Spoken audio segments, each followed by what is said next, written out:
Very good morning everybody. So हमने कल कहाँ स्टॉप किया था वहाँ से कंटिन्यू करेंगे, ठीक है। और एक चीज़ जो आपको ऑलरेडी पता होनी चाहिए कि मेरा दोस्त, ये मेरा पेन जब मेरा साथ नहीं दे, आपको मेरा साथ देना है। ओके। सो कल हमने किया था, देखिए यहाँ पे मेक इन इंडिया कंप्लीट किया था।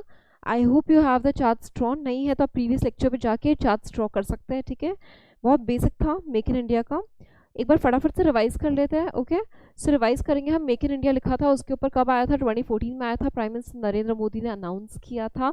उसका एम क्या था? दो एम्स थे। पहला, to transform India into a manufacturing hub. Obviously we are talking about make in India, so we have to transform India into manufacturing hub. और जहां मैन्युफैक्चरिंग होगा वहां तो भैया इन्वेस्टमेंट होगा ही। So we have to attract the investors. सिर्फ local करना है क्या? सिर्फ लोकल करना है कि फॉरेन इन्वेस्टर्स को भी अट्रैक्ट करना है? फॉरेन को भी करना है ना। So first, to transform India into manufacturing hub, and second, to attract investors local as well as foreign corporate houses. Corporate houses कल हमने समझा था, which includes corporate bodies, public bodies, incorporated businesses, everything. It includes everything. Corporate houses are not restricted to corporate bodies यानी कि companies, they are not restricted to companies. इसमें public bodies भी include होती है, ठीक है। इसके अलावा हमने देखा था कि यहाँ पे 25 की एरियाज दिए गए हैं आपके बुक में। ओके, वेज माय पेन, ठीक है। ये देखिए 25 की areas: automobiles, chemicals, IT, pharmaceuticals, textiles, aviation, leather, tourism, hospitality, wellness, railways, infrastructure, ठीक है। गवर्नमेंट ने क्या किया? It has established an investor facilitation centre to assist foreign businesses. This is all what is important for you. Alright, second, हमने कल एक chart बनाया था स्टैंड अप इंडिया का, but we had not gone through the module. हमने module के pages नहीं पलटाए थे। आज हम मॉड्यूल के भी पेजेस पलटाएंगे। उससे पहले एक बार चार्ट का रिवीजन कर लेते हैं। there's some inconvenience and because of that I do not have the charts with me, so I expect कि आप अपने charts खोल के बैठेंगे, ठीक है। So if you have the chart before you, आप देखिए वहाँ पे स्टैंड अप इंडिया के बारे में हमने क्या क्या देखा था। पहले ऊपर उसके था कि unveiled in 2015 on independence day.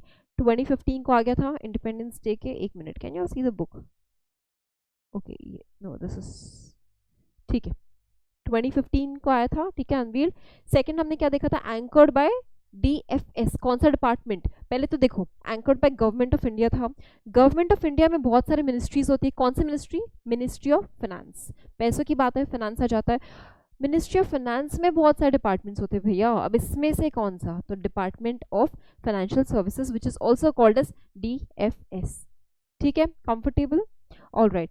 The third point what we've seen was it facilitates what? Bank loans. इसमें स्कीम के तहत बैंक लोन्स देती है। आपको याद है ये सब कि गवर्नमेंट ने हर एक ब्रांच को बोला है कि आपको 2 लोन्स तो मिनिमम देने पड़ेंगे। उसमें से एक जाएगा SC/ST को और एक जाएगा वुमेन एंटरप्रेन्योर को। 2 से ज़्यादा देना है तो आराम से दीजिए, कोई इशू नहीं, आराम से दीजिए। जो वुमेन एंड SC/ST कैटेगरी के कैंडिडेट को दे रहे हैं लोन, तो उनका एज लिमिट बताया था एक कि अबव 18 ईयर्स ही होना चाहिए कंपलसरी। 18 ईयर्स के बिलों को मिलेगा क्या? नहीं मिलेगा लोन। इसके बाद क्या बताया था? एक green field enterprise, if you remember हमने इसके बारे में बात की थी। ग्रीन फील्ड एंटरप्राइज यानी कि कंप्लीटली जीरो से हम नया काम स्टार्ट कर रहे हैं। इसके पहले कुछ काम था ही नहीं, और जो ऑलरेडी हम एस्टैब्लिश्ड वर्क को हम एनहांस कर रहे हैं उसको क्या कहते हैं? Brown field enterprise. For your knowledge, ये आपके बुक में नहीं है, सो इट्स ओके। एंटरप्राइज का मतलब हमने समझा था कि मैन्युफैक्चरिंग आएगा, सर्विसेज आएगा, ट्रेडिंग आएगा। क्या एक्सक्लूड करके रखा है? प्रोडक्शन। प्रोडक्शन मैन्युफैक्चरिंग का डिफरेंस हमने देखा था। किस किस के लिए? ये तो ऑलरेडी डिस्कस कर लिया हमने, विमेन एंड SC/ST के लिए है। इसके अलावा अगर कोई इंडिविजुअल नहीं है, कोई पार्टनरशिप है, कोई प्राइवेट कंपनी है, तो चलेगा क्या? चलेगा, लेकिन कंडीशन क्या है? At least 51% of the share holding should be held by whom? By either women और SC/ST कैटेगरी पीपल, ठीक है।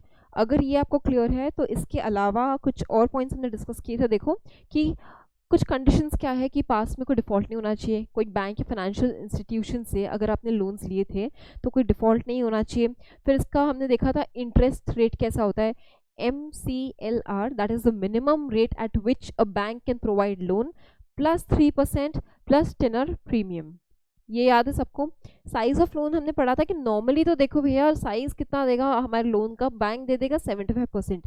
पहले तो देखो हम एक प्रोजेक्ट रिपोर्ट बना के जाएंगे बैंक के पास, बैंक को बताएंगे देखो बैंक हमको ना इतने पैसे की जरूरत है।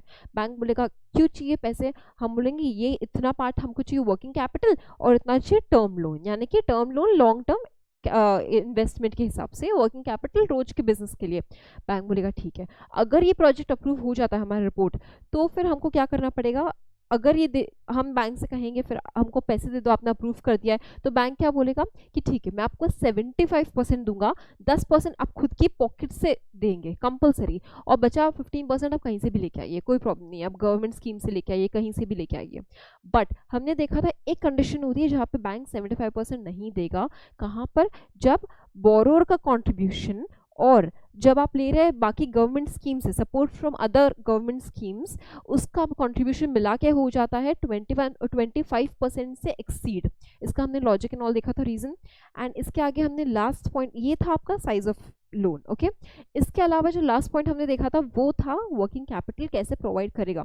चलो एक बार स्टैंड अप इंडिया के स्कीम के तहत हमारा डिसाइड होगा कि हाँ हमको बैंक कितने पैसे दे रहा है, तो first 10 lakh OD and other above 10 lakh rather we can say cash credit limit, ये भी हमने इसका डिफरेंस देखा था। ऑल राइट, मैंने बोला था एक बार हम मॉड्यूल से चेक कर लेंगे कि क्या क्या हमारा छूट गया है, उसको हम कवर कर लेंगे। लेट्स सी, इस पे आपको लर्न करने की बिल्कुल स्ट्रेस लेने की जरूरत नहीं है। If you know it you know it, आपको पता है आप नहीं भूलेंगे, just keep on revising. All right, ठीक है। ये देखो stand up India, the stand up India scheme aims at promoting entrepreneurship, ठीक है, among women and scheduled caste scheduled tribes. The scheme is anchored by Department of Financial Services DFS, Ministry of Finance, Government of India। क्या बात है, आज तो मेरा pen भी चल रहा है, आ जाएगा मजा। देखो, it facilitates bank loans between 10 lakh to 1 CR to at least one SC/ST and one woman borrower per bank branch for setting up a greenfield enterprise. Very very important, okay, this could be a part of your MCQ. A greenfield enterprise, this enterprise may be in manufacturing, services or trading sector. In case of a non-individual enterprise, at least 51% of the shareholding and controlling stake should be held by either SC/ST or women entrepreneurs। सबको तो आपको पहले से पता था, इसमें क्या नया था मुझे बताओ। Eligibility, above 18 years of age देख लिया हमने। Loans under the scheme are available only for greenfield project. Greenfield signifies in the context the first time venture of the beneficiary। पता था हमको ये सब। 51% repeated point है, कोई डिफॉल्ट नहीं होना चाहिए, पता था। लोन डिटेल्स, कॉम्पोजिट लोन होगा, term and working capital included, between 10 lakh and up to 100 lakh. अरे अरे मैम आपने तो कहा था 1 CR, ये 100 लाख कहाँ से आ गया? अरे नलायको, 100 लाख ही तो 1 CR होता है, करेक्ट। जिसको मैथमेटिकली वीक हो इनके लिए कह रही हूँ, 100 लाख ही तो 1 CR होता है, कंफ्यूज नहीं होना। नहीं नहीं मैम ने तो 1 CR बोला था, ये 100 लाख कैसे आ गया? No confusion, no, okay. 10 lakh to 1 CR, ठीक है, 100 लाख। कॉम्पोजिट लोन क्यों कहा है? क्योंकि it comprises of 2 types of loan, यानी कि 2 टाइप्स ही, पैसा तो एक ही जाएगा, एक ही बार जाएगा, उसमें आपका टर्म लोन भी आ गया, उसमें आपका क्या आ गया, वर्किंग कैपिटल भी आ गया, ठीक है। इसके अलावा पर्पस क्या है? For setting up a new enterprise, ये हमको पता है। साइज ऑफ लोन देखना, composite loan of 75% of the project cost inclusive of term loan and working capital.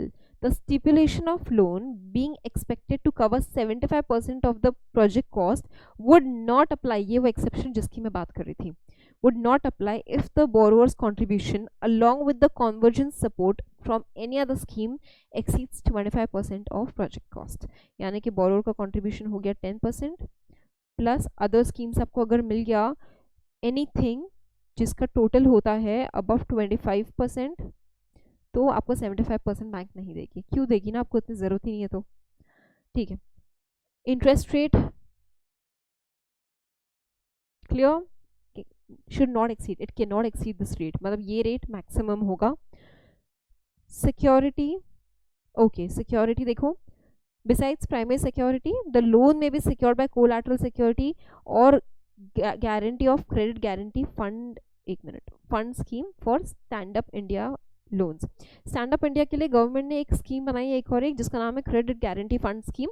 We will not go into the details since आपको scheme है ही नहीं, but एक बेसिक एक आपको आइडिया दे दूँ तो स्कीम के अंडर कुछ लोग जो अप्रूव होते हैं जिनका लोन, तो उनको ऐसी फैसिलिटी दी जाती है कि आपके लोन के लिए आपको कोई कोलैटरल देने की ज़रूरत नहीं है।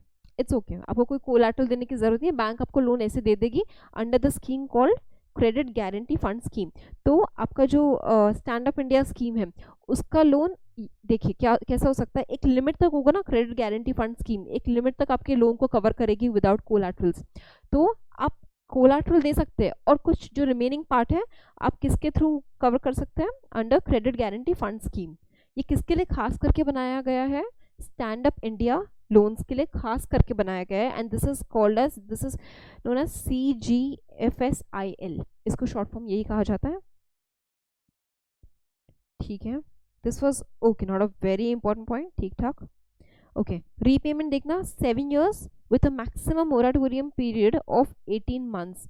यानी कि मोराटोरियम क्या होता है मैम, मोराटोरियम कुछ नहीं होता है, पैसे समझ लीजिए, it is basically a period जिसमें कोई रीपेमेंट का ऑब्लिगेशन नहीं होता है, मतलब एक इन easy words extension sort of समझ लीजिए। तो यहाँ पे क्या कहा इन्होंने, 7 प्लस एक्सटेंशन मैक्सिमम मिल सकता है आपको 18 months का। ठीक है, 7 years प्लस एक्सटेंशन 18 months, उसके बाद तो भैया आपको रीपेमेंट करना ही पड़ेगा नो मैटर व्हाट। ठीक है, नेक्स्ट वर्किंग कैपिटल विड्रॉल के लिए अप टू 10 लाख क्या बोला है, ओवरड्राफ्ट, और अबव 10 लाख क्या बोला है, कैश क्रेडिट लिमिट। बीच में कुछ नहीं, एक सिंपल सी लाइन है कि आपको डेबिट कार्ड भी दे दिया जाएगा कन्वीनियंस के लिए, कि आप डेबिट कार्ड से, रुपए का डेबिट कार्ड, उससे आप विड्रॉ कर सकते हैं, nothing very great. Margin money again is a repetition point, हमने ऑलरेडी देख चुके हैं। The scheme envisages 25% margin money, कि 25% आपको लेकर आना है, which can be provided in convergence with what eligible central and state schemes, right? 25% हम लेके आ सकते हैं, लेकिन जो 10% की बात है वो है नीचे रुकना। While such schemes can be drawn upon for availing admissible subsidies or for meeting marginal money requirements, in all cases the borrower shall be required to bring in minimum 10% of the project cost as own contribution। मतलब 25% आप कहीं से भी लेके आइए, लेकिन 10% तो आपके ही पॉकेट से होना चाहिए, खत्म बात, नो मोर डिस्कशन। ठीक है, तो ये हम कल कवर नहीं कर पाए थे कि मैंने आपको मॉड्यूल दिखाने वाली थी, और अब आपने देख ही लिया है, क्या हो गया भाई, काम कर ले, आपने देख लिया, वी हैव कवर्ड एवरीथिंग। ठीक है, अगेन आप घर में पढ़ेंगे, कोई डाउट आता है तो you free to ask your doubts, कोई प्रॉब्लम नहीं है। नेक्स्ट, अगर ये दो के साथ आप एकदम क्लियर है तो हम आगे प्रोसीड करेंगे अब। ठीक है, आगे नेक्स्ट क्या है हमारा, स्टार्टअप इंडिया। स्टार्टअप इंडिया क्या था, देखो आपको पता है गवर्नमेंट इस पर काफ़ी एम्फेसिस कर रहा है कि देखो जिनके पास कुछ इनोवेटिव आइडियाज़ है, वो मे बी प्रोडक्ट्स हो सकते हैं, गुड्स और सर्विसेज, एनीथिंग, अगर आपके पास कुछ इनोवेटिव आइडियाज़ है जो आपको लगता है एकदम हिट हो जाएगा मार्केट में, ऐसा कुछ आइडिया है जिसके लिए आपके पास आइडिया तो है बट फंड्स नहीं है, प्रॉब्लम फंड्स की बात है, तो गवर्नमेंट कहता कोई प्रॉब्लम नहीं, हम आपको फंड्स दे देंगे, आप स्टार्टअप कीजिए अपना, आप स्टार्टअप कीजिए, make your own company, private company, partnership, go ahead with the idea, हम आपको बेनिफिट्स दे देंगे, हम आपको हेल्प करेंगे। अब government, okay don't look at the module, छोड़ दो मॉड्यूल को, छोड़ दो, रुको।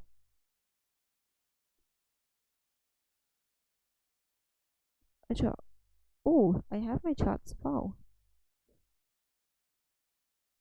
एक मिनट, यहाँ पे ये हट चुका है, ये कल लिखा था ना, एक्सीलेंट, ठीक है, थोड़ा लॉस में चार्ट्स।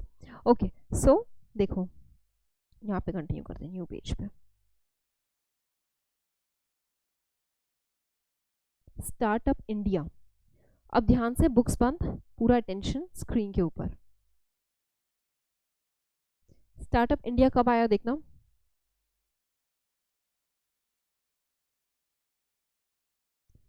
16th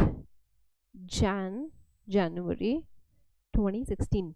मतलब मैम ये क्या लाइन से चल रहा है क्या, अभी तक तो हाँ लाइन से चल रहा है, मतलब पहले मेक इन इंडिया कब आया था, 2014, स्टैंड अप इंडिया कब आया, 2015, स्टार्टअप इंडिया कब आया, 2016, 16 Jan. I don't know if this helps, but if this helps for you to remember, 16 exam में ऐसे याद आ जाता है अक्सर, 16 जन एंड 2016। ठीक है, किसने लॉन्च किया, launched by one and only, जिनका नाम आप कल से ले रहे हैं, प्राइम मिनिस्टर, ठीक है, नरेंद्र मोदी जी। ऑलराइट, अब इसमें आपको क्या देखना है ये देखो। पहले कुछ गवर्नमेंट ने कहा हम आपको देंगे कुछ बेनिफिट्स, कोई नहीं लिखेगा अभी, सिर्फ ध्यान देना यहाँ पे। 1 2 3 4 5 बेनिफिट्स। पहले एक एक करके डिस्कस करेंगे। फाइनेंशियल बेनिफिट्स, देखो फाइनेंशियल बेनिफिट्स समझना इसको अच्छे से। काफ़ी सारे जो स्टार्टअप्स होते हैं, मोस्टली स्टार्टअप्स क्या बेस्ड होते हैं, पेटेंट बेस्ड होते हैं। मैम ये पेटेंट बेस्ड क्या होता है, थोड़ा समझाइए ना। देखो आईपीआर का भी सुना है क्या, इंटेलेक्चुअल प्रॉपर्टी राइट्स, उसमें आप पेटेंट के थ्रू अपने इन्वेंशन को प्रोटेक्ट कर सकते हैं। Wait I will go with zero as if मुझे कुछ नहीं पता, रीस्टार्ट करते हैं। देखो पेटेंट किसके ऊपर मिलता है, आज मेरे पास कोई आइडिया है, मैंने अपना स्टार्टअप किया, ओके मैंने स्टार्टअप किया है एंड मुझे लगता है मेरा आइडिया एकदम सुपर हिट होगा। रिसर्च की बहुत सारी रिसर्च की, मेरे सब पार्टनर्स फ्रेंड्स जो भी है सब मेरे स्टार्टअप के जो पार्ट है, हमने रिसर्च की और ऐसा प्रोडक्ट मिला या ऐसा हमने प्रोसेस इन्वेंट किया जो इसके पहले कभी एग्जिस्ट ही नहीं करता था। समझ रहे हैं, हमने क्या इन्वेंट किया, ऐसा प्रोडक्ट या प्रोसेस जो इसके पहले कभी एग्जिस्ट ही नहीं करता था, और ये प्रोसेस या प्रोडक्ट ऐसा है जो कि एक इंडस्ट्रियल पर्पस में भी काम आएगा, इसका एक इंडस्ट्रियल क्या कहते हैं पर्पस भी है, एंड पब्लिक को ऑन लार्ज काम आएगा, एट लार्ज सारे पब्लिक की काम आएगा, ना कि मेरे पर्सनल। तो अब मैंने इतना बढ़िया अगर कुछ इन्वेंट किया है हमने मिलके, तो आपको क्या लगता है ये ऐसे ही रहेगा क्या, लोग उसे कॉपी नहीं करेंगे, देख देख उसने कितना अच्छा बनाया, कॉपी चल कॉपी करते हैं, बहुत प्रॉफिट है उसमें, करेंगे नहीं लोग कॉपी।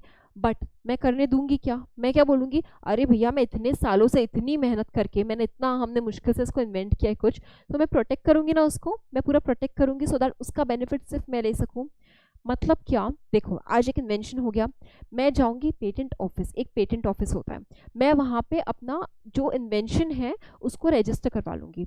एक बार रजिस्टर हो गया उसके बाद ये आइडिया कोई कॉपी नहीं कर सकता। ब्रिलियंट कॉन्सेप्ट नो, ये आइडिया कोई कॉपी नहीं कर सकता एक्सेप्ट माय परमिशन।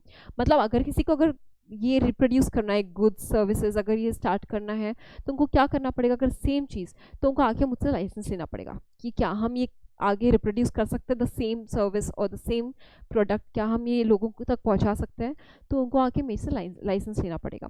तो मेरे पास बेसिकली लॉ ने क्या प्रोटेक्शन दिया है, अगर आपने कोई इन्वेंशन किया तो आप उसको पेटेंट ऑफिस में जाके एप्लीकेशन दे दीजिए और आप वहाँ पे उसको अपना प्रोटेक्ट करवा सकते हैं। सिंपल, आपका प्रोटेक्टर रहेगा आपका इन्वेंशन फॉर 20 ईयर्स, ठीक है, दैट इज नॉट इम्पॉर्टेंट। तो फाइनेंशियल बेनिफिट में, बट पेटेंट देखो एक्चुअली कैसा है, बहुत लोगों को पता नहीं होता है पेटेंट ट्रेडमार्क कॉपीराइट का डिफरेंस। मैं थोड़ा सा ऑफ ट्रैक जा रही हूँ समझाने के लिए, 2 मिनट लगेगा, एकदम बेसिक वन वर्ड में, क्योंकि बहुत लोगों को कंफ्यूजन होता है, इवन आफ्टर पीपल ग्रेजुएट उनको पता नहीं होता डिफरेंस। पेटेंट कॉपीराइट आपके साथ ये नहीं होना चाहिए, इसके लिए वापस मैं फिर ट्रैक पे आऊंगी, एंड ट्रेडमार्क। देखो बहुत शॉर्ट में बता दूं, पेटेंट किस पे होता है, इन्वेंशंस जो कि इंडस्ट्रियल एप्लीकेशन जिसका कुछ हो, जिसका क्या हो, इंडस्ट्रियल एप्लीकेशन। कॉपीराइट किस पे होता है, एनीथिंग आर्टिस्टिक, लिटरेरी वर्क्स हो सकता है, लिटरेरी वर्क्स, ये आपको लिखना नहीं है, ठीक है, थोड़ा ऑफ ट्रैक हूँ मैं अभी। Songs, pictures, right ups, book पे क्या होता है, कॉपीराइट, ठीक है।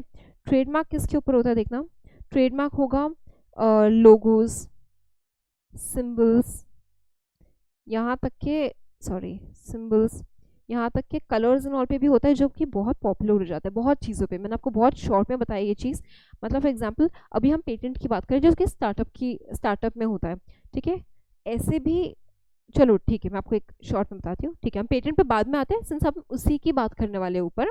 कॉपीराइट किस पे होता है, मैंने एग्जाम्पल दिया बुक्स एंड ऑल पे। ट्रेडमार्क किसके ऊपर होता है, मैकडोनल्ड्स का सिंबल याद है, ये मैकडोनल्ड्स वाला सिंबल, फिर गूगल, फेसबुक, एनीथिंग ये ट्रेडमार्क में कवर होगा। ऑलराइट, इसकी हमको कुछ खास ज़रूरत नहीं थी, तो मैम क्यों पढ़ाया आपके, ओप्स ओके, मैम क्यों पढ़ाया, आपके नॉलेज के लिए पढ़ाया, लेना है तो लो, फ्री में है, वरना जाने दो, ठीक है। चलो ओके, वापस इस पे आते हैं। तो हाँ, हम बात कर रहे थे जब एक स्टार्टअप होता है यूजुअली पेटेंट बेस्ड होता है। हमने कोई स्टार्टअप किया, इन्वेंशन किया, उसमें कोई पेटेंट, सपोज ऐसा कुछ इन्वेंट कर दिया, अब हमको लगता है यार इसको पेटेंट से प्रोटेक्ट करना है। आपको क्या लगता है पेटेंट से प्रोटेक्ट करना उतना ईजी है क्या? एप्लीकेशन देंगे, उसको पूरा प्रोसीजर होगा उसका, आपको न्यूज़पेपर में एडवर्टीजमेंट देनी पड़ती है, various various processes. It is a very expensive thing to do, very expensive process all together.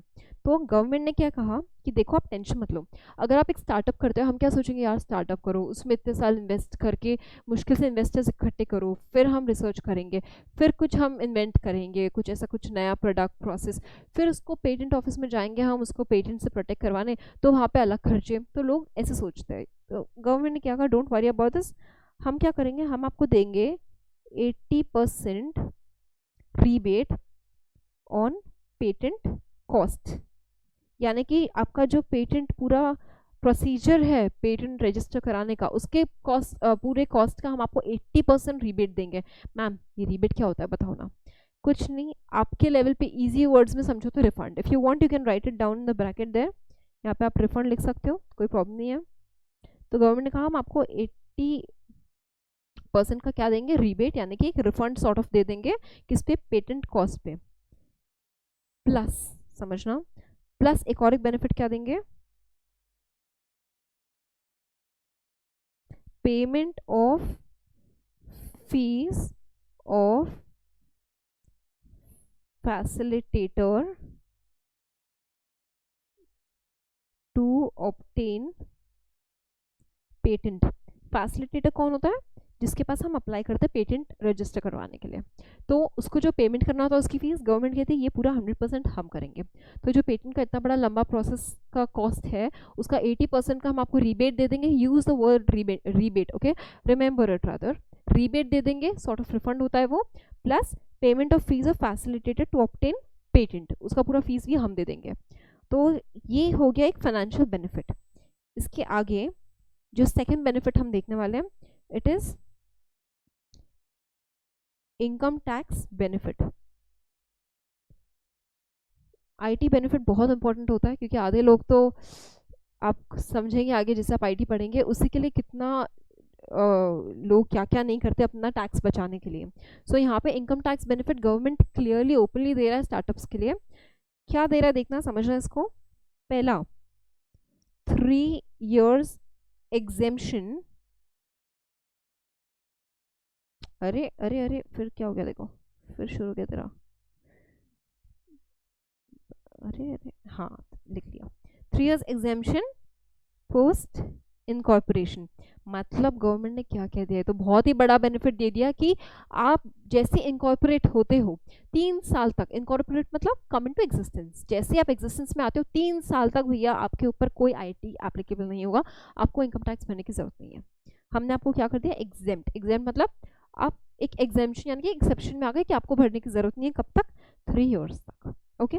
इसके अलावा पहले किसको, कौन से स्टार्टअप्स को, हर स्टार्टअप को नहीं। देखो कैसा होता है, आज मैंने कोई अपना बिजनेस खोल लिया, मैंने कहा स्टार्टअप है, सब बेनिफिट्स मिलेगा, मिलेगा क्या, आपने खोल लिया, ऐसे हजारों लोगों ने खोल लिया, स्टार्टअप के नाम पे हम कोई भी बिजनेस कर रहे हैं, नहीं। उसके लिए क्या होगा, ऐसा स्टार्टअप विच आफ्टर, एक मिनट, एक सर्टिफिकेट मिलता है, after getting a certificate by inter ministerial board. एक इंटर मिनिस्ट्रियल बोर्ड बनाया गया है, गवर्नमेंट का बोर्ड है। अगर उसने आपको सर्टिफिकेट दे दिया कि हाँ आप एक एलिजिबल स्टार्टअप हो, तो ही आपको ऐसा बेनिफिट्स मिलेगा, वरना बिल्कुल नहीं मिलेगा। So you have to go and see if you are eligible first of all, government में के क्राइटेरिया में आप बैठते हो क्या एज अ स्टार्टअप, उसके बिना आप कुछ भी क्लेम नहीं कर सकते। तो प्लस एक और एक, अब देखो हमने एक देखा 3 years exemption post incorporation after getting a certificate by inter ministerial board, अरे plus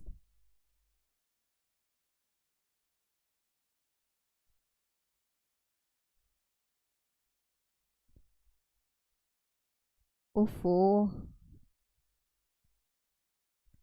exemption from tax on central government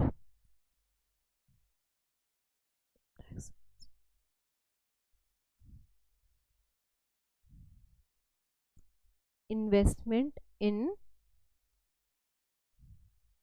specified funds. देख रहे हो क्या हो रहा है मेरे साथ? बहुत गलत है ये पेन ना मेरा साथ ही नहीं दे रहा है। आह, ये हो गया। तो एग्जेम्पशन फ्रॉम टैक्स बाय होना चाहिए वो, actually bye central government on central government नहीं होना चाहिए वो। तू तो साथ देते हैं। Bye central government. तो देखो on what investment in specified funds, इसका मतलब क्या होता है कि देखो गवर्नमेंट ने कहा कि आपने अपना एक स्टार्टअप स्टार्ट कर लिया, ठीक है, इसके आगे 3 साल तक आपने जो भी प्रॉफिट्स अर्न किए हम उस पर इनकम टैक्स नहीं चार्ज करेंगे।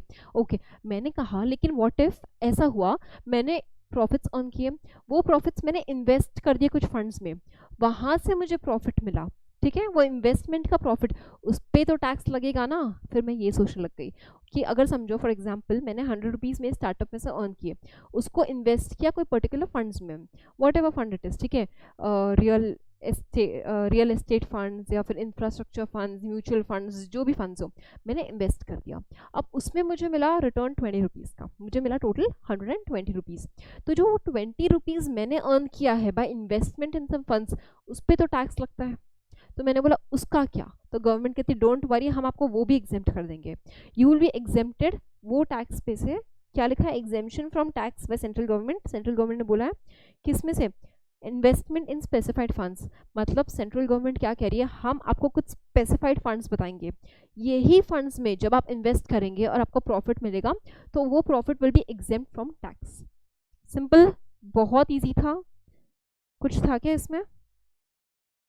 कौन से दो देखे हमने? Financial and tax. फाइनेंशियल में वापस से क्या बोला? 80% रिबेट मिल जाएगा पेटेंट कॉस्ट के ऊपर। दूसरा payment of fees of facilitator to obtain patent, as simple as that. और नेक्स्ट आईटी में क्या कहा? 3 इयर्स का एग्जेम्पशन मिलेगा पोस्ट इनकॉर्पोरेशन टैक्स एग्जेम्पशन, और exemption from tax by central government when you invest in the specified funds, on investment in specified funds. अब देखना next,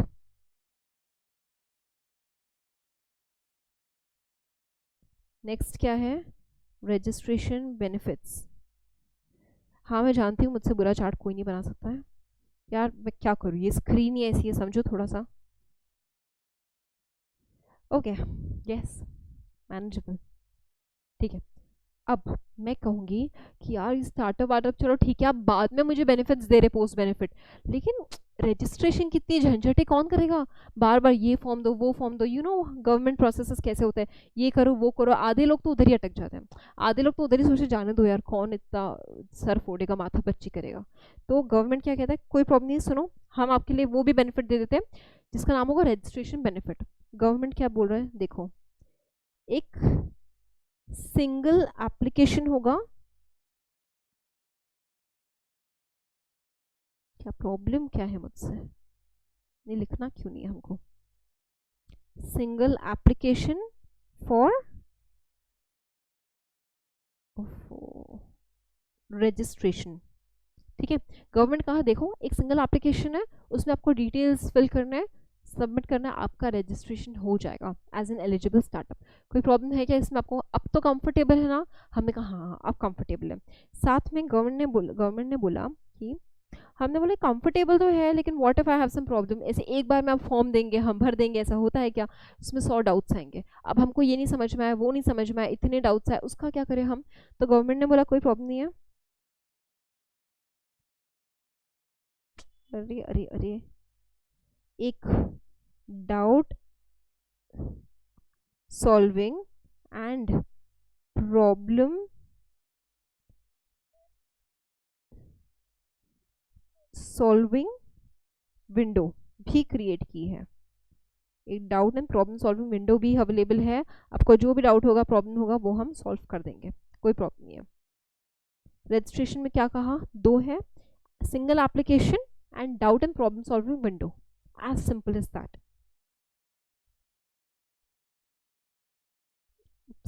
मैं थोड़ा सा यहाँ पे लिख लेती हूँ 4th पॉइंट, इसको हम थोड़ा स्किप कर लेते हैं, इसको जाने दीजिए, बेचारे को, गरीब है।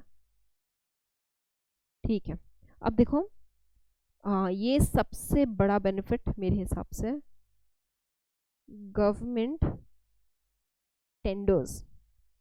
देखो गवर्नमेंट टेंडर्स कैसे होता है, you earn a lot, long term बड़े बड़े प्रोजेक्ट्स होते हैं। आप सोचो गवर्नमेंट के प्रोजेक्ट्स है ना, पूरे कंट्री के लिए गवर्नमेंट काम करता है या एक पर्टिकुलर एरिया के लिए, तो बड़े प्रोजेक्ट्स है, मतलब पैसा बहुत मिलेगा आपको उसमें। बट ये मिलना आसान होता है क्या, गवर्नमेंट किसी को भी दे देता है क्या, नहीं, आसान नहीं होता है। गवर्नमेंट जल्दी से देता नहीं है किसी को भी tenders until you are excellent in what you do, क्योंकि पूरे पब्लिक की बात है ये। तो यहाँ पे गवर्नमेंट ने क्या किया कि देखो हम यहाँ पर भी एक काम करेंगे कि हमको आपको क्या देंगे, प्रायोरिटी, मतलब हम स्टार्टअप्स को भी प्रायोरिटी देंगे without previous experience, no issues, जहाँ हम दे सकते हैं वहाँ हम डेफिनेटली देंगे स्टार्टअप्स को। तो ये बहुत बड़ी बात हो गई, प्रायोरिटी, अरे अरे, इन गेटिंग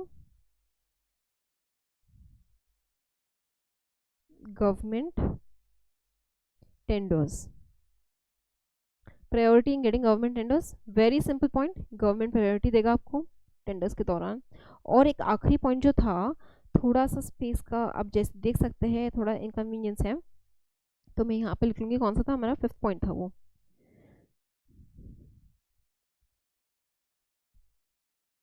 आपको ये चार्ट में ही लिखना है, मैं लिख रही हूँ क्योंकि आप देख सकते हैं मेरी चार्ट ड्राइंग स्किल्स कितनी सुपर्ब है।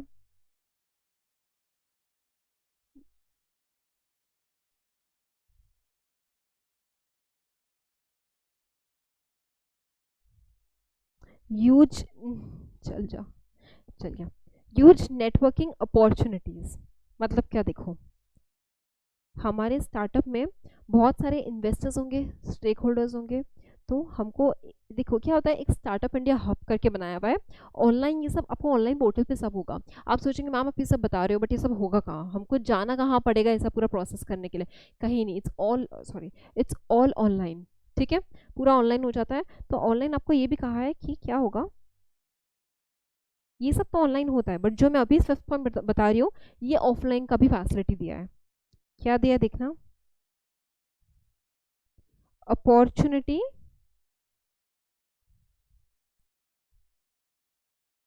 To meet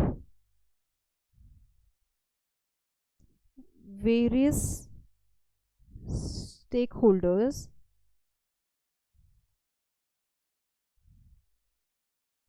through,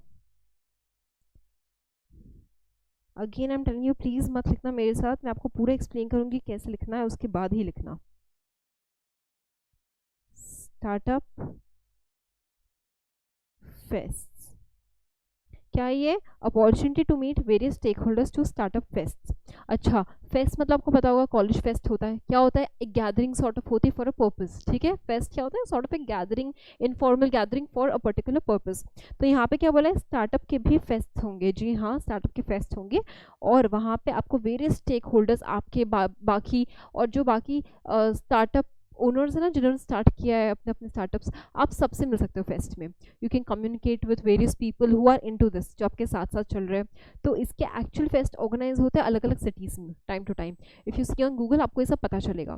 C this is why I was saying subject बहुत इंपॉर्टेंट है, ये हमको पता ही नहीं ना ऐसा भी कुछ होता है, आज हमको स्टार्टअप करना है, बिजनेस करना है, हम बस सपने देखते रह जाते हैं कि ऐसा करेंगे वैसा करेंगे, और फिर एक लेवल आता है जब हम इतना नीचे गिर जाते हैं कि पानी पूरी का स्टॉल, चाय का स्टॉल सब सोच लेते हैं हम, बट अनफॉर्चुनेटली हमारे पास उतने भी पैसे नहीं होते। तो देख लो जिसको पानी पूरी चाय का स्टॉल खुलना है, आप देख सकते हैं आपको कहाँ कहाँ से कैसे पैसे इकट्ठे करना है। अलग बात है गवर्नमेंट एंटरटेन नहीं करेगी, फिर भी पढ़ना तो आपको है ही, ठीक है। प्लस जो लोगों को मैंने अभी अभी बताया, काफ़ी लोगों को आईपीआर के बारे में पता नहीं होता है ना, वो इंटरेस्टेड होते हैं जानने के लिए, but it is very important, क्योंकि आप इतना कोई अपना एफर्ट डालते हैं, टाइम डालते हैं, एनर्जी डालते हैं, मनी डालते हैं किसी चीज़ में, और एट द एंड अगर आप उसको प्रोटेक्ट ही नहीं करें तो क्या फ़ायदा, सब लोग कॉपी कर लेंगे ना ऐसे तो प्लस आईपीआर अवेयरनेस वर्कशॉप्स, क्या बात है, ऐसे चलना, चल।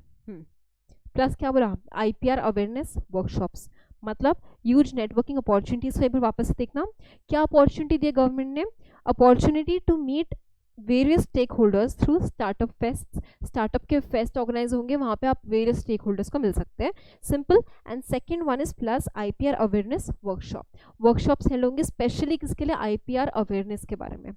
Very simple, okay. कुछ इसमें बहुत डिफिकल्ट था क्या? ओके अब एक जो लास्ट चीज़ है, आप कहीं पे भी आप इस तरफ ड्रॉ कीजिए, दूसरी तरफ ड्रॉ कीजिए, कहीं पे भी कीजिए। लास्ट चीज़ है कि स्टार्टअप मैम अगर हमको करना है तो कौन से फॉर्म में किया जाए, किस तरीके से हम स्टार्टअप करेंगे। मैं इंडिविजुअल में कर सकती हूँ क्या, मैं एक पब्लिक लिमिटेड कंपनी के फॉर्म में कर सकती हूँ क्या स्टार्टअप? देखिए उसका भी गवर्नमेंट ने बहुत स्पेसिफिकली बताया है स्कीम ने। तो पहले तो पार्टनरशिप फर्म, चल ले, ठीक है, मैनेजेबल। पार्टनरशिप फॉर्म के फॉर्म में आप अपना स्टार्टअप क्रिएट कर सकते हो, स्टार्ट कर सकते हो, ठीक है। सेकंड एक आता है LLP, limited liability partnership. LLP क्या होता है अगर शॉर्ट में बताओ तो एक ऐसा होता है कि इट्स अ कॉर्पोरेट बॉडी। सो उसमें ऐसा बॉडी कॉर्पोरेट, उसमें ऐसा होता है कि आपको पार्टनरशिप के भी बेनिफिट्स मिल रहे हैं और आपको कंपनी के भी बेनिफिट्स मिल रहे हैं। समझ रहे हैं आप, पार्टनरशिप के भी बेनिफिट्स। देखो लिमिटेड लाइबिलिटी, कभी पार्टनरशिप में होता है क्या लिमिटेड लाइबिलिटी, जिसको नहीं पता उसको पता होना चाहिए कि पार्टनरशिप में हमेशा अनलिमिटेड लाइबिलिटी होता है। पार्टनरशिप में क्या होता है, लाइबिलिटी आपका अनलिमिटेड होता है, कोई सीमा नहीं होती आपकी लाइबिलिटी की। यहाँ पे क्या बोला है, लिमिटेड लाइबिलिटी। और पार्टनरशिप भी है, हाउ, बिकॉज इनको कंपनी के भी बेनिफिट्स मिल रहे हैं, ठीक है। एलएलपी हो सकता है, पार्टनरशिप फर्म हो सकता है, और प्राइवेट, सॉरी एक सेकेंड, ठीक है, प्राइवेट लिमिटेड कंपनी, मतलब partnership firm, LLP, private limited company. किसको एक्सक्लूड करके रखा है, public limited company, as simple as that. Public limited company और प्राइवेट लिमिटेड कंपनी क्या होती है मैम, ये आप कंपनी लॉ में पढ़ेंगे। आपको स्टिल एक छोटा सा ब्रीफ दे देती हूँ सो दैट आप एकदम क्लूलेस नहीं रहे। प्राइवेट लिमिटेड कंपनी वो होती है जो पब्लिक से पैसे नहीं ले सकती, ऐसी कंपनी जो अपना बिजनेस तो करती है बट पब्लिक से आप पैसे ले ही नहीं सकते, ठीक है। काफ़ी रिस्ट्रिक्शंस होते हैं इनके ऊपर, काफ़ी नहीं, इनफैक्ट पब्लिक लिमिटेड में ज़्यादा रिस्ट्रिक्शंस होते हैं, बट प्राइवेट लिमिटेड में रिस्ट्रिक्शंस कम होते हैं बट इनके वे ऑफ फंडिंग भी कम होते हैं, और भी कुछ डिफरेंसेस होते हैं, not necessary for you right now at this level. And public limited में सिंपल है, अगर यहाँ पे पब्लिक से नहीं ले सकते वहाँ पे आप पब्लिक से बोरो कर सकते हो। क्यों, क्या, कैसे, कौन गवर्न करता है, कौन रेगुलेट करता है, वो सब आप कंपनी लॉ में डिटेल में पढ़ेंगे in executive, nothing to worry about that. तो ओके, नाउ अगर आपको इतना समझ में आ गया हो, नाउ कॉपी दिस। अब आप इसको कॉपी कर सकते हैं, मैं थोड़ा स्क्रीन आपके लिए कंफर्टेबली, हाँ देखो पहले इसको लिखना सबसे पहले, एक मिनट, क्या हो गया, क्या हो गया, स्टार्टअप इंडिया लिख लिया, उसके ऊपर सेकंड ये लिखना, लॉन्च्ड बाय,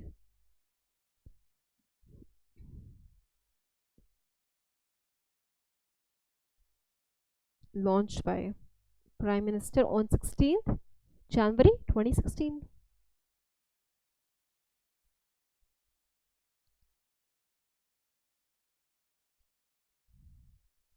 इसके बाद आप, अच्छा जिसने नहीं लिखा है देख लो,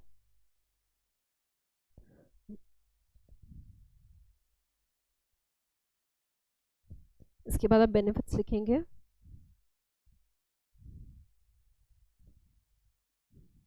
बेनिफिट्स में 5 एरोज बनाइएगा, या 5 सेक्शंस होंगे। Please try to be neat and tidy.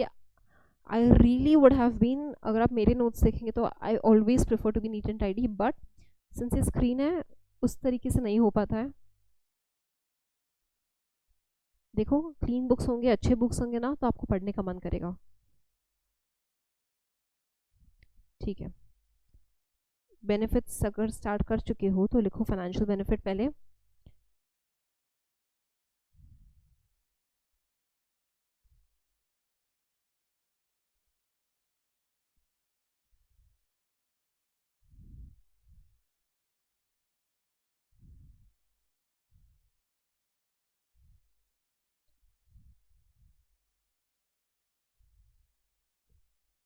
Financial benefit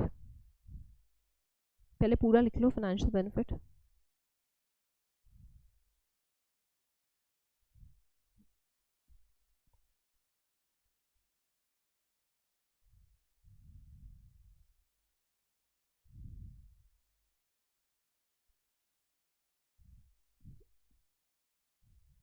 IT का पूरा लिखना, इनकम टैक्स बेनिफिट्स. गलती से कंफ्यूज होगा ना, इंफॉर्मेशन टेक्नोलॉजी लिख लोगे. Income tax benefits.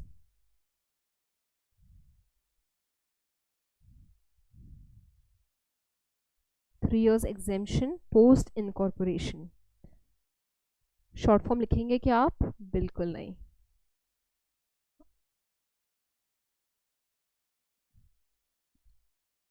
किसके बाद मिलेगा आपको 3 years exemption? After getting a certificate by inter ministerial board.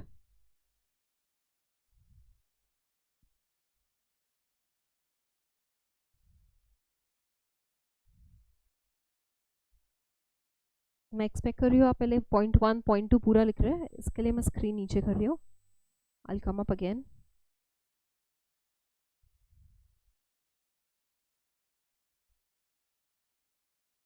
Plus exemption from tax by central government for investment in specified funds.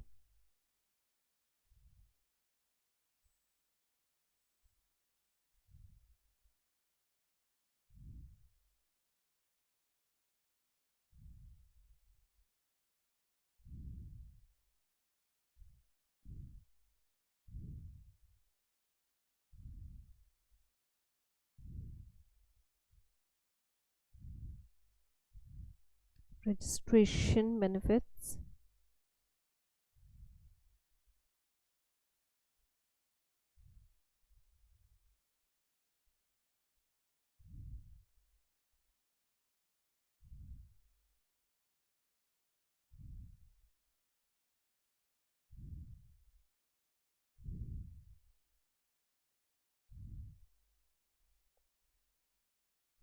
Government tenders.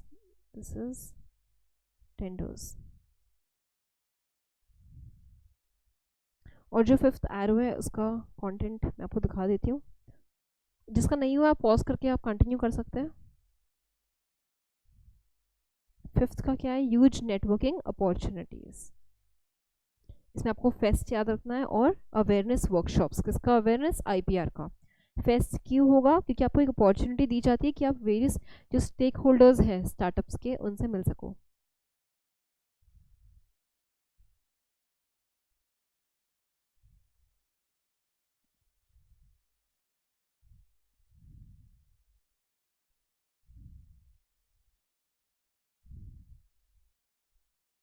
Okay, I believe सबका हो गया है. जिनका नहीं हुआ you can go back and pause it and write it down. देखो, I am going to come down to module now. Startup India देखना है यहाँ पे if you have covered everything. Okay, 1 second. ठीक है. 92. Startup India scheme is an initiative by the Government of India for generation of employment and wealth creation. Okay, 1 second. Have we? ठीक है. ये थोड़ा सा कहीं लिख लेना. I think I have skipped this. For generation of employment and wealth creation. This is also important. उसका main aim क्या था? The goal of Startup India is development of innovative products and services and increasing the employment rate in India. Benefits of startup scheme is simplification of work, finance support, government tenders, networking opportunities. Startup India was launched by the Prime Minister Narendra Modi ji on 16 January 2016. You all knew this? कुछ भी difficult नहीं. ठीक है. देखो, financial benefits. Most of the startups are patent based. It means they produce or provide unique goods or services. In order to register their patents, they have to incur a heavy cost, which is known as patent cost. Under the scheme, the government provides 80% rebate on the patent costs. Moreover, the process of patent registration and related is faster for them. Sorry, one second. Have I read it right? Yes. ठीक है, correct है. Moreover, the process of patent registration and related is faster. यानी कि जो patent process, patent registration का process होगा और जो related चीज़ें होंगी वो इन लोगों के लिए, startup वालों के लिए faster की जाएगी, जल्दी. Also, the government pays the fees of the facilitator to obtain the patent. देख लिया था हमने. Income tax benefits. Look at this. Startups enjoy a good amount of benefits under income tax head. The government exempts the income, their 3-year income tax post the incorporation year. The government exempts the 3 years income tax post the incorporation year, but they can avail it only after getting a certificate from interministerial board. Very, very important. Also, they can claim exemption from tax on capital gains if they invest money in specified funds. जो capital gain होता है, capital gain आप tax में पढ़ेंगे in your executive. Basically आपको आप short में बताओ तो आज अगर मैंने कुछ फंड्स में इन्वेस्ट किया है, कुछ साल बाद, 10 साल बाद अगर मैंने उसको अपने पैसे को विड्रॉ किया, यानी कि फंड्स बेच दिए, what ever I had the shares and all, उसको बेच के जो मेरे को प्रॉफिट मिलेगा, इट्स कॉल्ड कैपिटल गेन्स. और अगर लॉस हुआ तो कैपिटल लॉस. तो कैपिटल गेन हुआ तो एग्जेम्प्टेड होगा ऑन इन स्पेसिफाइड फंड्स, सारे फंड्स नहीं. Registration benefit देखना. Everyone believes that incorporation and registration of business is far more difficult than running it. It is because of the long and complex steps of the registration. Under the Startup India scheme, an application is there to facilitate the registration. An application यानी कि single application they're talking of. A single meeting is arranged to at the Startup India hub. Also, there is a single doubt and problem solving window for them. Government tenders. Everyone seeks to acquire government tenders because of high payments and large projects, but it is not easy to acquire the government tenders. Under the scheme, the startups get priority in getting government tenders. Also, they are not required to have any prior experience. Obviously, हम startup है, ज़रूरी नहीं है हमारे पास experience होगा. Huge networking opportunities में क्या है? Networking opportunities means the opportunity to meet with various startup stakeholders at a particular place and time. The government provides this opportunity by conducting 2 startup fests annually, both at domestic as well as international level. दोनों level पे होता है. Startup India scheme also provides intellectual property awareness workshop. Intellectual property awareness. किस type में हो सकता है companies? Partnership firm हो सकता है, लिमिटेड लायबिलिटी पार्टनरशिप फर्म हो सकता है, और प्राइवेट लिमिटेड कंपनी, यानी कि पब्लिक लिमिटेड कंपनी को एक्सक्लूड करके रखा है इसमें से. इसी के साथ आपके 3 कंप्लीट हो गए हैं government initiatives.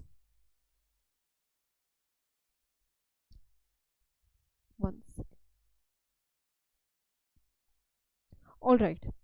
So now after completing the 3rd topic, the 4th topic what we have come to is called Skill India. देखो अब क्या होता है, हमने अभी तक के क्या बात की कि गवर्नमेंट कह रही है बनाओ इंडिया में. हमने कहा हाँ हमारे पास प्लान भी है, टैलेंट भी है, सब है, सिर्फ पैसों की कमी है. गवर्नमेंट ने बोला हम आपको पैसे प्रोवाइड करेंगे, डोंट वरी. अब एक बहुत बेसिक प्रॉब्लम है जो हम में से बहुत सारे लोगों की है, वो है कि काम करने को तैयार है, सब तैयार है, पैसे भी गवर्नमेंट दे रही है, बस एक बेसिक सी प्रॉब्लम आती है, कोई स्किल ही नहीं है हमारे अंदर. जब कोई स्किल ही नहीं है तो करोगे क्या? यही तो प्रॉब्लम होती है ना, कुछ आता ही नहीं है, क्या काम करें. इसलिए आप देखेंगे इवन रोड साइड पे अगर आप जाएंगे, beggars and all who beg, if you ask them कुछ काम करने को नहीं आता है कुछ काम. तो इसलिए गवर्नमेंट ने क्या कहा कि स्किल इंडिया, यानी कि अब जिनके पास कोई स्किल नहीं है ना, उनको हम स्किल सिखाएंगे और फिर वो काम पे जाएंगे. मतलब उनको ऐसा कुछ सिखाएंगे जिससे वो अपनी रोजी रोटी कमा सके. वेरी सिंपल, कोई स्कीम वीम नहीं है, बस गवर्नमेंट इसको प्रमोट कर रही है, स्किल इंडिया को. ठीक है, बुक्स बंद सबकी, हम कुछ डिस्कशन करेंगे.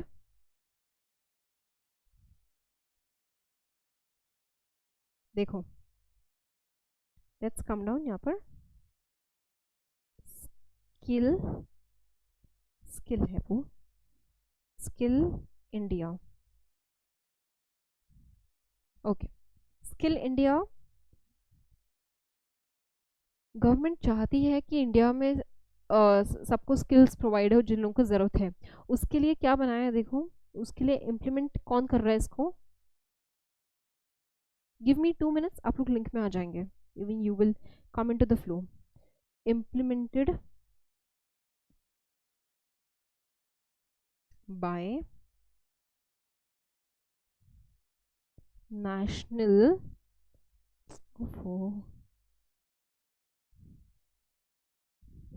Skill Development Corporation. आज हम इसका एक ओवरव्यू ले लेंगे because I do not think the time will permit us to complete the entire topic, and इसका ओवरव्यू लेके नेक्स्ट टॉपिक में हम कंटिन्यू करेंगे नेक्स्ट लेक्चर में, ठीक है। Implemented by National Skill Development corporation, मतलब देखो बेसिकली समझो इसको क्या कहा जाता है, पहले तो NSDC। NSDC मतलब गवर्नमेंट चाहती है कि हाँ हम सबको स्किल अप करें, सबको स्किल्स सिखाए जिन लोगों को ज़रूरत है, ताकि वो अपनी रोजी रोटी कमा पाए, they don't have to be dependent on somebody. But इसको इम्प्लीमेंट करना पड़ेगा ना, तो इम्प्लीमेंटेशन के लिए इन्होंने एक कॉरपोरेशन बनाया जो कि कंपनी है, हम देखेंगे कंपनी कैसे है ये, कौन इसको कर रहा है, नेशनल स्किल डेवलपमेंट कॉरपोरेशन इसको पूरा इम्प्लीमेंट कर रही है इस गवर्नमेंट ऑब्जेक्टिव को। Okay, so now we actually have to study about NSDC, we have to study about NSDC, not about Skill India, क्योंकि स्किल इंडिया को इम्प्लीमेंट ही वो कर रही है ना। तो हम देखो NSDC, हम इसकी बात करेंगे पहले। Let's go very step by step, introduction है, you do not have to worry, आराम से सिट बैक रिलैक्स, ठीक है। देखो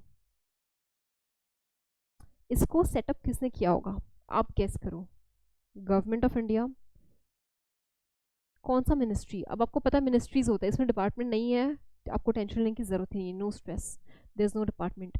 गवर्नमेंट ऑफ इंडिया में कौन से मिनिस्ट्री ने इसको सेटअप किया है, you don't have to stress, क्योंकि एक ही मिनिस्ट्री है जो ये सब कर रही है, ठीक है, जो आपका सिलेबस बढ़ा रही है, समझ गए हो। ओके तो Ministry of Finance, Government of India, Ministry of Finance ने ही इसको सेटअप किया है again as a PPP model. Ma'am ये PPP क्या लिख रहे हो, आगे अल्फाबेट्स नहीं आते क्या, okay that was lame, sorry. So PPP, देखो PPP क्या होता है, एक second, public private partnership model, ठीक है। पब्लिक प्राइवेट पार्टनरशिप कैसा होता है, दो सेक्टर्स होते हैं, पब्लिक सेक्टर, प्राइवेट सेक्टर। जिसको कंपनीज पता है, public limited company, private, do not gate confused, वो अलग है। हम पब्लिक कंपनी जो होती है पब्लिक लिमिटेड, प्राइवेट लिमिटेड, वो अलग है, हम सेक्टर की बात कर रहे हैं। पब्लिक सेक्टर वो होता है जो कि गवर्नमेंट कंट्रोल होता है, ठीक है।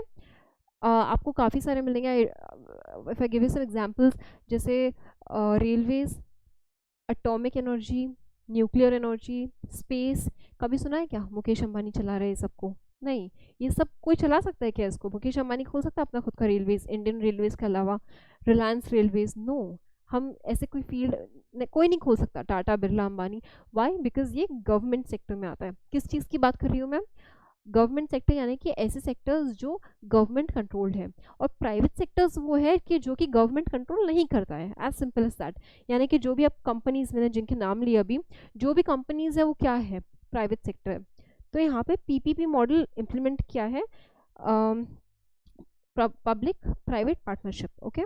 तो इसमें इन्होंने क्या कहा है, देखो कि जो ये कॉरपोरेशन है, ये कंपनी है, मैंने बताया कैसे, मैं आपको बताऊंगी कहाँ रजिस्टर कैसे हुआ है सब बताऊंगी, बट इसमें समझना कंपनी में कभी भी शेयर होल्डिंग होता है, तो इसमें 49% शेयर होल्डिंग और 51% ऐसे डिवाइड किया है। 49% किसका है पता है, अरे अरे अरे क्या हो रहा है,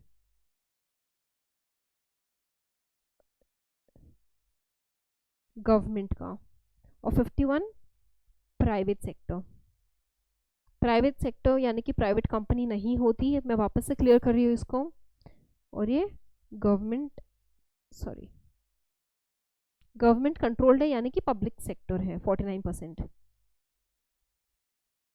गवर्नमेंट ने होल्ड करके रखा है। अब आप बोलोगे कि मैम ऐसा क्यों है कि या तो हमने यूजुअली देखा है या तो गवर्नमेंट सेक्टर होता है, जैसे मैंने आपको एग्जांपल्स दिए अभी 3-4, या तो कंपनीज होती है, प्राइवेट सेक्टर हो जाती है वो, बट ऐसे मिक्स क्यों कर देते हैं? पीपीपी मॉडल आया क्यों? इसका आपको अगर एक बेसिक रीज़न जो आपको कहीं ज़्यादा मिलेगा नहीं, इफ आई टेल यू, क्या होता है कोई भी चीज़ पहले गवर्नमेंट सेक्टर ही होती है शुरुआत में, काफ़ी सारी चीज़ें, बट जब उसको प्राइवेट सेक्टर को हम एंट्री अलाउ करते हैं प्राइवेट सेक्टर की, तो मेरा ऐसा मानना नहीं है, बट ये जनरल फैक्ट है कि वो बहुत इंप्रूवमेंट हो जाता है उसमें। आई give you basic example, phones के इसमें आप देखेंगे बीएसएनएल का क्वालिटी। आज बीएसएनएल एक गवर्नमेंट सेक्टर कंपनी है। आप बीएसएनएल के ऑफिस में जाइए and you go to Vodafone Jio के ऑफिस में, you will see a major difference there. आपको तब समझ में आएगा कि जब गवर्नमेंट सेक्टर प्राइवेट सेक्टर को अंदर आने देती है ना, तो उसमें बहुत एक एनहांसमेंट हो जाता है, आई थिंक, बिकॉज एक इम्प्रूवमेंट हो जाता है सर्विसेज में, आई वुड से। एक जनरल फैक्ट है ये। तो इसके लिए एक पीपीपी मॉडल बनाया गया है जहाँ पे गवर्नमेंट ओवरसी कर सकती है। मेन ज़्यादा करके काम कौन करेगा? प्राइवेट सेक्टर, क्योंकि जहाँ प्राइवेट सेक्टर होता है वहाँ फैसिलिटीज ज़्यादा अच्छी होती है। ओके, तो setup by the Ministry of Finance, Government of India as a PPP model. ठीक है, पब्लिक प्राइवेट पार्टनरशिप।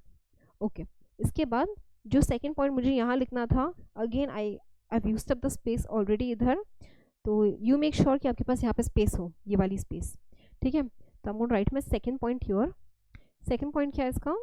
मैंने कहा कंपनी है, सेक्शन 25 के under registered, not for profit. आप कंपनीज एक्ट में पढ़ेंगे ना, तो अलग अलग टाइप की कंपनीज होते हैं, प्राइवेट लिमिटेड, पब्लिक लिमिटेड। एक होता है section 8 company, not for profit company. क्या कहा मैंने? Section 8 company, not for profit company. Ma'am आपने यहाँ पे तो सेक्शन 25 लिखा है, ऐसा क्यों लिखा है?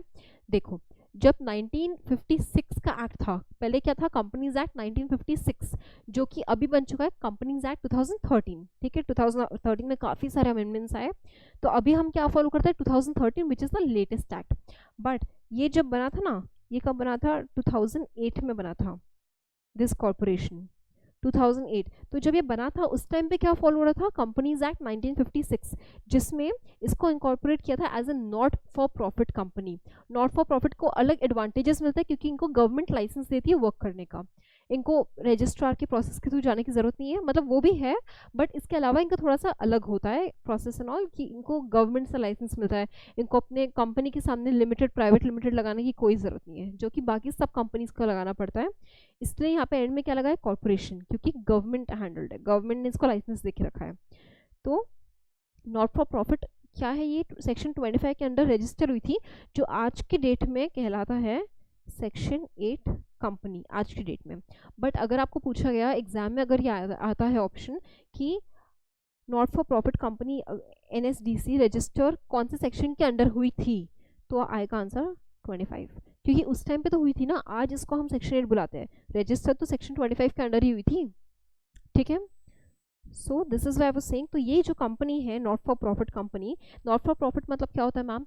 नॉट फॉर प्रॉफिट अगर आप समझिएगा ब्रीफ में, तो ये होता है कि आप कोई ऑब्जेक्टिव आपका ऐसा होता है to promote something, it can be anything, science, literature, culture, sports, anything, commerce, economics, but आप जो प्रमोट कर रहे हैं ना, उसका पैसा आप अपने मेंबर्स में डिस्ट्रीब्यूट नहीं कर सकते। जो आप प्रॉफिट अर्न कर रहे हैं वो डिस्ट्रीब्यूट नहीं कर सकते। आपको एक सोशल कॉज जो आपका चल रहा है बिजनेस, ये कंपनी का, आपको उसी में इन्वेस्ट करना है वापस से, नॉट फॉर प्रॉफिट, यानी कि हम उसका प्रॉफिट आपस में डिस्ट्रीब्यूट नहीं करेंगे एज डिविडेंड, हम उसको वापस से बिजनेस के काम में लगाएंगे। तो ये नॉट फॉर प्रॉफिट कंपनी का शेयर होल्डिंग आप देख चुके हैं, पीपीपी मॉडल है ये। ठीक है, तो 49% गवर्नमेंट का, 51 प्राइवेट सेक्टर का।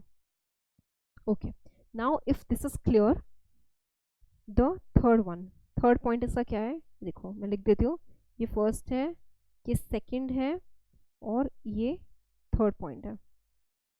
ठीक है, now what is the third point? हम इसका एम देखेंगे, ये कॉर्पोरेशन का एम क्या है। आपको एक ऑलरेडी एक स्लाइट रफ आइडिया होना चाहिए इसका एम क्या है। ठीक है, स्किल्स प्रमोट करना, देखना see if you know this. To promote wait, अरे अरे ये हमेशा ऐसा क्यों हो जाता है? टू प्रमोट स्किल डेवलपमेंट, ठीक है, कैसे? बाय क्रिएशन ऑफ, तो लिखिएगा नहीं तो मैं लिखूंगी कैसे भाई, लिख लिए। By creation of large quality and, क्या लिखा है देखना इसको अच्छे से, अभी अगर मैं लिखूंगी तो आप देखेंगे ना, देखना। एंड फॉर प्रॉफिट वोकेशनल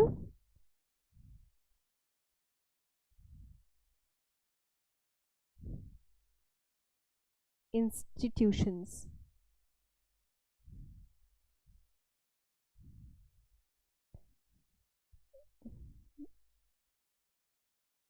क्या क्या करूं मैं, चल ले, ठीक है, आई स्टिल मैनेज समथिंग। देखो वापस से देखते अच्छे से, एम क्या है? To promote skill development, okay, by creation of large quality for profit vocational institutions, ऐसे इंस्टीट्यूशंस फॉर प्रॉफिट। क्यों? हम स्किल्स इसलिए थोड़ी उनको सिखा रहे ताकि आप नॉन प्रॉफिट के लिए काम करो, नहीं, फॉर प्रॉफिट के लिए। तो स्किल डेवलपमेंट है मेन, कैसे? By creation of large quality होना चाहिए, large quality and for profit vocational institutions, ऐसे इंस्टीट्यूशंस। हम आगे देखेंगे हम कौन से इंस्टीट्यूशंस की बात कर रहे हैं, कौन से सेंटर्स की बात कर रहे हैं। This is just an overview. So आप अगर आपको लग रहा है कनेक्ट होने में टाइम लगेगा, it's okay, it's completely fine. And the last and fourth point is how. देखना अभी जो हमने एम लिखा उसको कैसे हम इंकॉर्पोरेट करेंगे, how. It acts as a catalyst, यानी कि it makes it happen, okay. क्या करवाता है ये कॉर्पोरेशन? Skill development. हर जगह आपको यही मिलेगा। अब ये मैम क्या रिपीट कर रहे हो, स्किल डेवलपमेंट स्किल डेवलपमेंट, अरे उसका एम ही तो वो है ना, समझ रहे हो ना उसको क्यों बनाया है गवर्नमेंट ने, उसका एम ही तो वो है, स्किल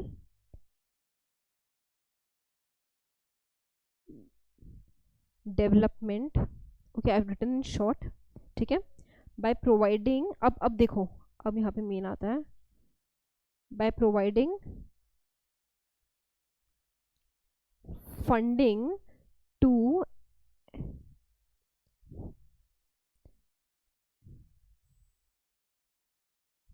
एक काम करो, स्टार्ट कॉपिंग दिस डाउन, जब तक मैं खत्म करूंगी तब तक आई थिंक आपका आधा तो हो चुका होगा, and then I ask you to stop, जैसे मेरा लिखना खत्म होता है, you can start copying this down,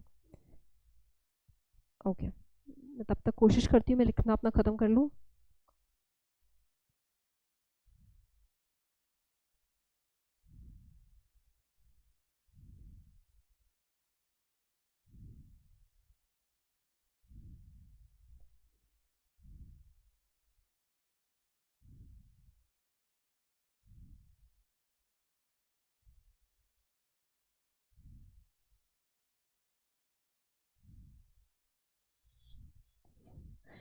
okay okay, stop, देखो मैं मानती हूँ कि इससे बुरा चार्ट तो मतलब मैंने कभी बनाया नहीं लाइफ में और आपने भी देखा नहीं होगा, but please please bear with me, मेरी कोई गलती नहीं है इसमें, ओके। देखो हमने क्या देखा, वापस से देखो, रुको, कहाँ गए यार, कहाँ गए, ऐसे मत कर, ठीक है। एनएसटीसी का एम क्या है, वापस से बता रही हूँ, अच्छे सुनना। To promote skill development by creation of, ऐसे हमको क्या करना है, बेसिकली इंस्टीट्यूशंस क्रिएट करना है। एनएसटीसी जो कॉर्पोरेशन है, कंपनी है, हर एक को जाके आपको स्किल सिखाता हो, एक एक को स्किल नहीं सिखाएगा, नहीं, वो क्या करेगा आपको, अगर मैं एक ईजी लैंग्वेज में बताऊँ, हम फंड करेंगे ऐसे एंटरप्राइजेस को, ऐसे कंपनीज ऑर्गेनाइजेशंस को जो कि लोगों को स्किल सिखाएंगे, हम उनको फंड करेंगे, हम बोलेंगे हम आपको पैसे दे रहे हैं, आपका काम क्या है, आप लोगों को आप स्किल डेवलपमेंट में आप उनको स्किल सिखाइए, basically skill development. Okay, to promote skill development कैसे? By creation of large quality and for profit vocational institution, आपको वोकेशनल इंस्टीट्यूशंस को क्रिएट करना है, तो कॉर्पोरेशन इंस्टीट्यूशंस को क्रिएट करेगा, इंस्टीट्यूशंस आगे स्किल डेवलपमेंट का काम करेगी। हम कैसे क्या, अच्छा ये एम को कैसे पूरा करेंगे? it acts as a catalyst in skills development by providing funding to enterprises, companies and organization that provides skill development. I hope I've said that right. Skill training. Okay, ST, देखो ये ST मतलब skill training है, एक minute, ST is skill training. एक काम करो, how वाला part मैं आपको डिक्टेट करती हूँ, I am not even expecting आपको समझ में आए, मेरे को ही नहीं समझ में आ रहा है, ठीक है। देखो पहले इतना समझो, यहाँ से शुरू करूँ लिखना। स्किल इंडिया कौन इम्प्लीमेंट कर रहा है इसको? NSDC, implemented by National Skill development corporation.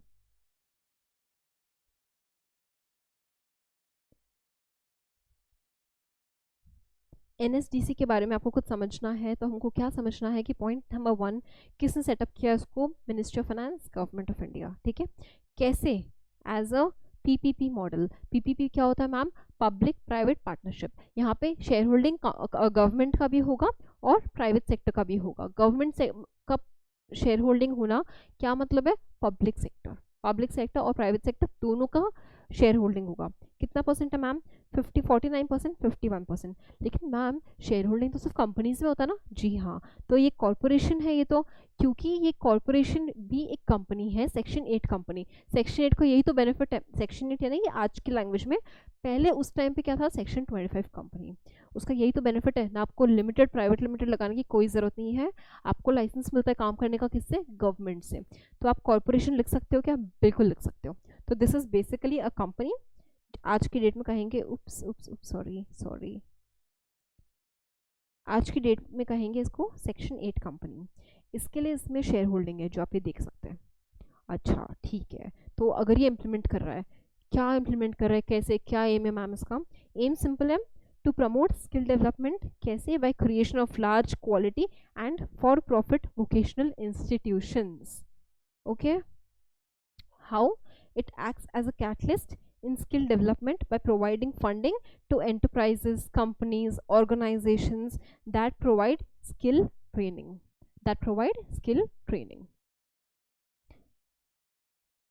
Okay. मैं वही क्यों रिपीट कर रही हूँ, आपको समझ में आ रहा है क्या?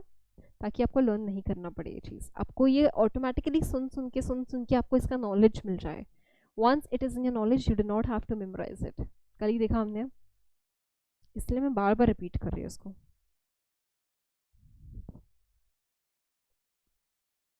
Copy this down, 1 second.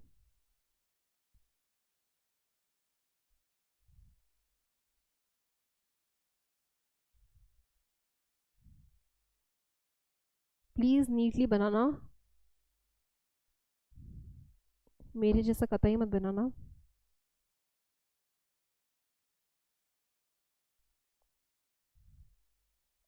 ये 2008 ना, ये अभी मत लिखना, रुको। अरे अरे अरे, हमेशा ऐसा होता है मेरे साथ।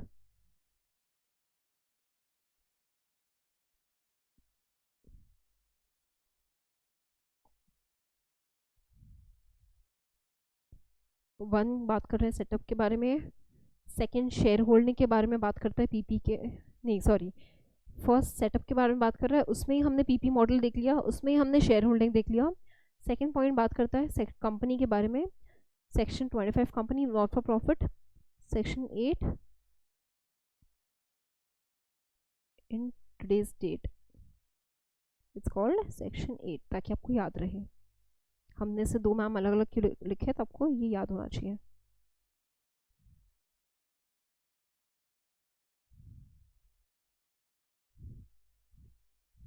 सेक्शन 25 में आपने क्या लिखा है, तो यहाँ पे आप लिख लो चाहिए तो, registered as section 25 company, bracket में what is section 25? not for profit company।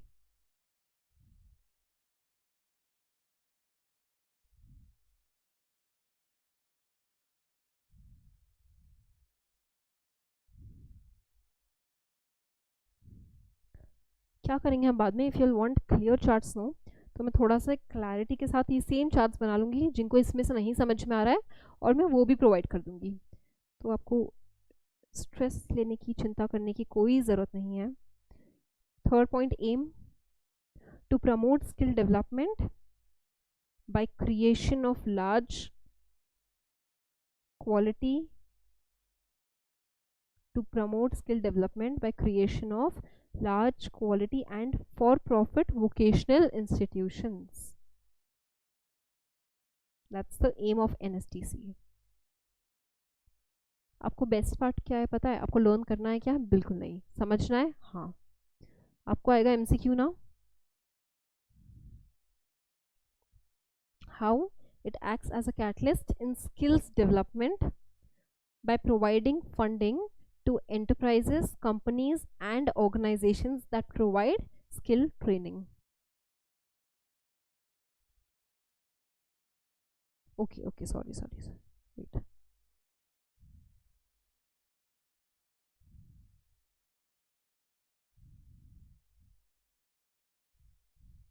Okay ठीक है, हम आगे बढ़ रहे हैं।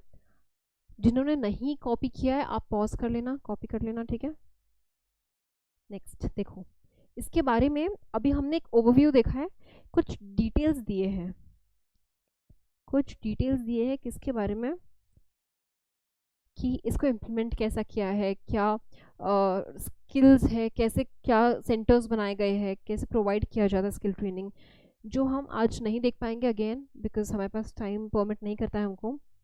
मैं आपको एक ओवरव्यू दे रही हूँ, हम ये टॉपिक को वापस से लेंगे, you do not have to worry. Details देख लो, जिसको पढ़ना है पहले आप ये देख लेना, आप बाद में घर में पढ़ सकते एक बार, ठीक है। हमको क्या डिटेल्स दे देखना, अरे वाह क्या काम कर रहा है। अब प्रधानमंत्री कौशल केंद्र, विक्की कौशल की बात नहीं कर रहे हैं, प्रधानमंत्री कौशल केंद्र की बात कर रहे हैं। मतलब क्या है ये आपको लिखना है क्या? नहीं, ये सब आपके अंडरस्टैंडिंग के लिए बता रही हूँ, लिखना नहीं है, इसको हम बाद में कवर करेंगे। ट्रेनिंग सेंटर्स, यानी कि ऐसे कुछ सेंटर्स बनाए जिसका नाम है प्रधानमंत्री कौशल केंद्र। आपको बहुत जगह बुक में लिखा मिलेगा PMKK, इसका शॉर्ट फॉर्म ये क्या है, ट्रेनिंग सेंटर्स बनाए गए हैं जहाँ पे ट्रेनिंग होगी लोगों की, उनको स्किल्स की ट्रेनिंग दी जाएगी, whatever they can learn and adapt to, so that वो इसके आगे से खुद का काम शुरू कर पाए। ओके, सेकंड जो बोला है, international skill training, international skill training, इसका मतलब क्या देखना,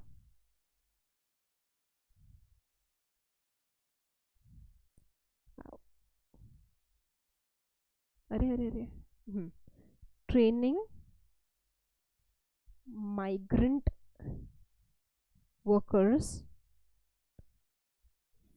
फॉर डेस्टिनेशन कंट्री। मतलब मैम ये क्या है इंटरनेशनल स्किल ट्रेनिंग?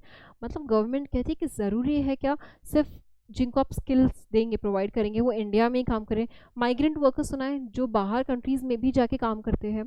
तो अगर कोई ऐसा है जिसको बाहर जाके काम करना है तो उनको हम उसकी भी ट्रेनिंग देंगे। इंटरनेशनल स्किल ट्रेनिंग, जो माइग्रेंट वर्कर्स है जो बाहर जाके काम करना चाहते हैं, उनको जो डेस्टिनेशन कंट्री है उसकी भी ट्रेनिंग मिलेगी। मैम ये अलग होता है क्या खुद की कंट्री की ट्रेनिंग से? बाहर की कंट्री को में कोई जा रहा है माइग्रेंट वर्कर तो उसकी ट्रेनिंग अलग होता है क्या? कुछ फैक्टर्स हाँ अलग होते हैं। कौन से फैक्टर्स देखो, आपको खुद को रियलाइज होगा।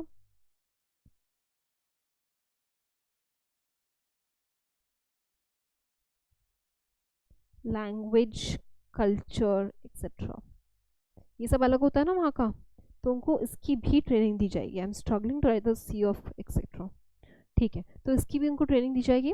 एंड लास्ट क्या था देखो,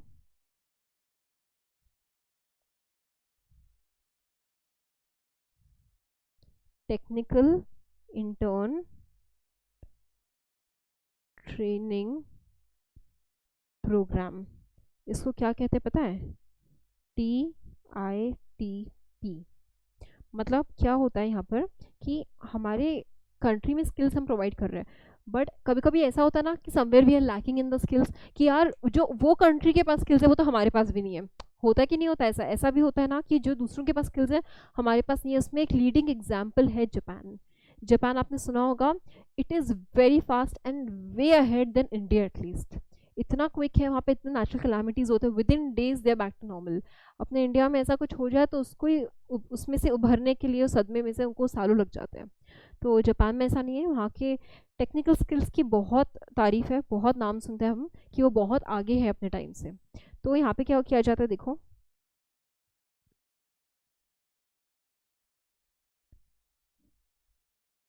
ट्रेनिंग, ये एक थर्ड टाइप का स्किल डेवलपमेंट है जिसके डिटेल्स हम बाद में पढ़ेंगे। Training in Japan's industrial society, ठीक है, फॉर 3 to 5 years। अच्छा चलो ठीक है, हर किसी को भेजेंगे क्या वहाँ पे गवर्नमेंट? समझ में आया? मतलब जिनको पता है गवर्नमेंट की हाँ ये केपेबल है, इनको स्किल्स सिखा सकते हैं, और यहाँ पे इनको थोड़ा ज़्यादा सिखाने की ज़रूरत है, they can adapt to it, तो इनको क्या करेंगे, जापान इंडस्ट्रियल सोसाइटी में वहाँ पे भेज देंगे ट्रेनिंग के लिए 3 से 5 साल के बीच में। कितना पीरियड होगा? 3 to 5 years। एंड किसको? मोस्ट कॉम्पिटेंट यूथ, सिर्फ इनको भेजा जाएगा। कैसे, कौन, क्या है, ये सब हम बाद में देखेंगे। तो these are the 3 types of trainings skill development के, जो डिटेल्स हैं हम ये नेक्स्ट क्लास में पढ़ेंगे। All right, that's all for today, and I hope you keep revising, even if not I'm going to help you revise, so you do not have to worry about this. And so I think we'll call this an off. Have a great day, everybody. All right.